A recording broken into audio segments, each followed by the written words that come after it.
To patch preview 13.9. As I do before every video, let me remind you guys that these patch notes will not go live for 1 week from this video.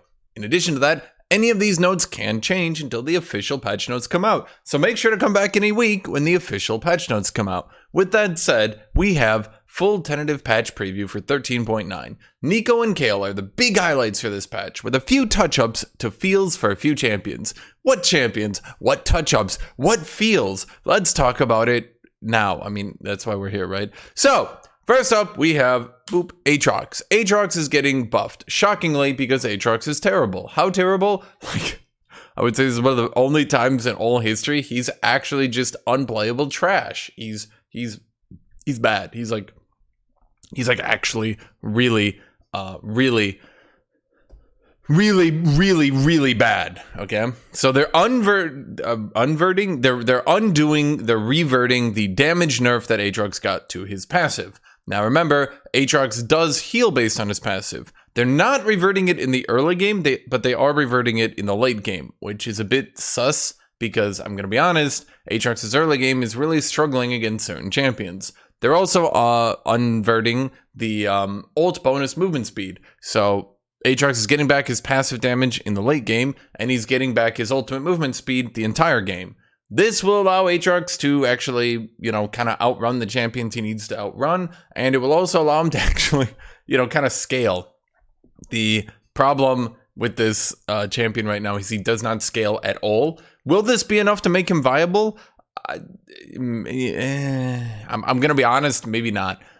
His scaling right now is so terrible after they nerfed his healing that if you don't end the game at 2 items with Aatrox, like if the game goes past 2 items and you're still playing Aatrox, like you're dead as a champion. Like as a pick, as a player, as a personality, as a human being, you're useless.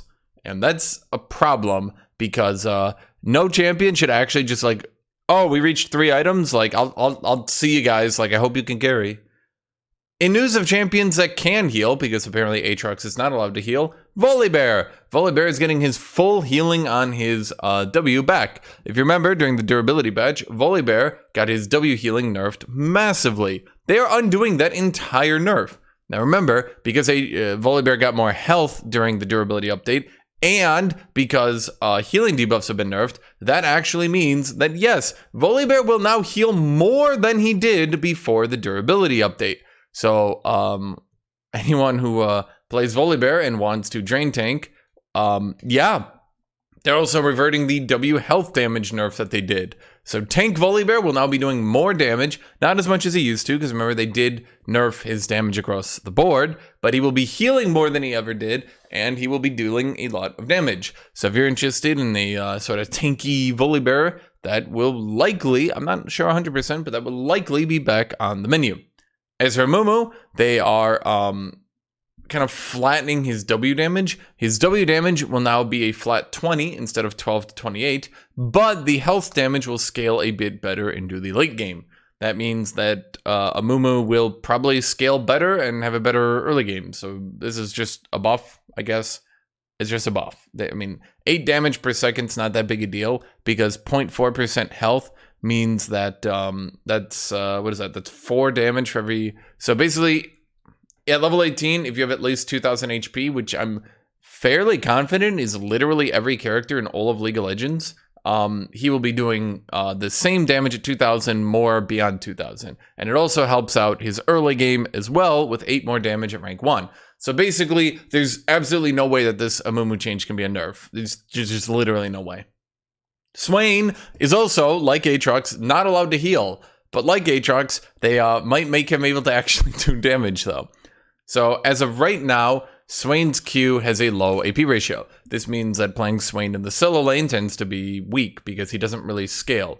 Right now, a max hit Swain Q. If you hit someone shotgun in the face with a Q on Swain, it is a 0.7 AP ratio, which is lower than some champions. In fact, most champions nuke just for using the ability. So Swain does less damage, I shit you not, Swain does less damage for hitting his entire ability than some champions do. Like, literally LeBlanc gets more damage for popping her Q than Swain does for shotgunning someone in the face with his main and only real damaging ability. So the AP ratio for hitting it at all is going up. The base damage is also going up. And the AP ratio for hitting multi-hits is also, you guessed it, going up. I want to look into it, but I'm fairly certain this is a... I'm fairly certain his... No. So, okay. So basically, instead of having a 0.7 AP ratio, it should have a 0.8 because it does 5 bolts, right? So it does 5 bolts. Each bolt is a 0.2 AP ratio buff. So if you dead center it, it's a 0.8 AP ratio instead of a 0.7 with 5 more base damage. That's a good buff. Is it what he needs? I don't know. But it's definitely, it's a buff. It's there. Like he'll scale better slightly. He'll do more damage slightly. I'm not sure this is what solo Swain needs to be viable. It's kind of like, it's a buff, but it's such a small buff that it's not really a big deal. But I mean, okay. Trundle is getting his base attack speed reverted. Apparently Trundle, being one of the worst attack speed champions in the game, was a bad idea. I didn't suspect that at all. Who knew that giving Trundle one of the lowest attack speeds in the entire game might be a poor decision? Why? Does he auto attack for all his damage? I don't think so. I'm sure it's W and his E do the majority of his damage, right? Not the auto attacks. Like, he's probably got a lot of damage on his passive, right? It's probably an ability damage champion, right? So I think his base mana is going up, which probably should help him top lane if it comes down to it, if nothing else. Sion is getting nerfed. His passive will now die faster. That's because Sion has been getting more and more health as the seasons go on.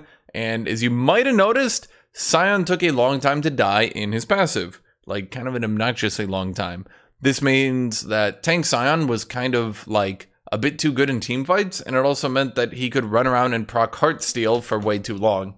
So this kind of made it very difficult to play against Sion because he would literally just run around and proc Heartsteel and stay alive for like 20 seconds running around chasing people. It was quite frustrating. So he's going to die faster in his passive. Yeah.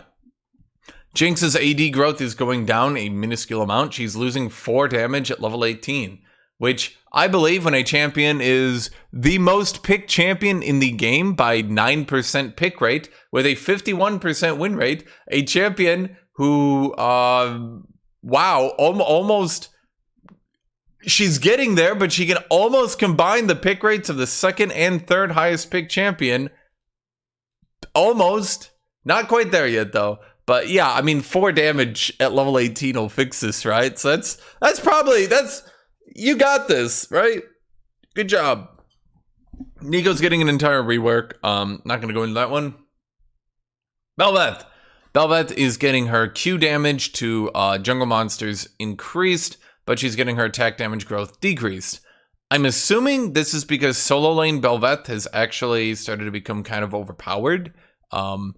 So the issue with this one is it doesn't really actually address why solo lane Bel'Veth is a bit overpowered. They just seem to be like trying to like adjust it down a little bit.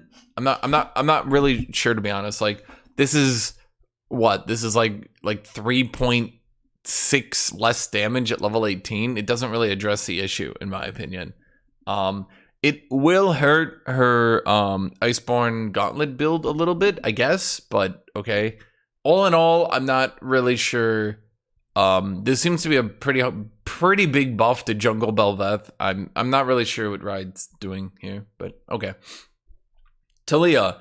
Taliyah no longer gets locked out of using her ultimate when she deals damage. So she can deal damage freely, then ultimate, but she can't take damage, then ultimate. Kayle's also getting a rework by Ride August. Expect this to be horribly broken. And really unfun. So what they're doing is they're nerfing Kayle's damage across the board, but now she can auto attack during her ultimate. I know what you're saying. Wow, I wish my champion was a cheese pick relying entirely on auto attacking only during their ultimate while I was invulnerable. God, I hated being a real champion outside of my ultimate. Please, Riot August, make my champion suck really hard when I don't have my ultimate, because boy, oh boy, I just love only attacking during my ultimate. And all of Kayle's opponents think to themselves, boy, I love it when I die to someone who's literally invulnerable.